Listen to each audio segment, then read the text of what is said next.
నేను చెప్పొస్తున్న ఈ సాక్ష్యం ఏంటంటే, మాకు మ్యారేజ్ అయ్యి 9 సంవత్సరాలు అవుతుంది. 9 సంవత్సరాలలో మేము చాలా హాస్పిటల్ తిరిగాం. చాలా హాస్పిటల్ తిరిగి 2,00,000 దాకా ఖర్చు పెట్టుకున్నాం.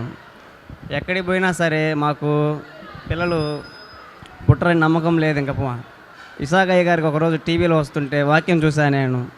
ఇక్కడికి వెళ్తే ప్రతి ఒక్కరికి పిల్లలు పుడుతున్నారు అని చాలామంది చెప్పారు. కానీ నాకు ఎక్కడో చిన్న కొంచెం అపనమ్మకం, ప్రార్థన పడితే పుడతారా అని.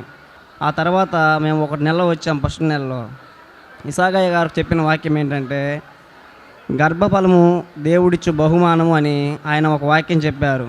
ఆ తర్వాత నాకు చిన్న ఆలోచన వచ్చింది, నిజమే కదా, మనకి ఏం ఖర్చు పెట్టకుండా దేవుడు ఫ్రీగానే ఇస్తున్నాడు కదా, మనం ఎందుకు అనవసరం ఖర్చు పెట్టుకోవడం డబ్బులు, ఆయన ఇచ్చు బహుమానం ఏ డాక్టర్ వల్ల కాదు అని నేను తీర్మానం చేసుకున్నాను.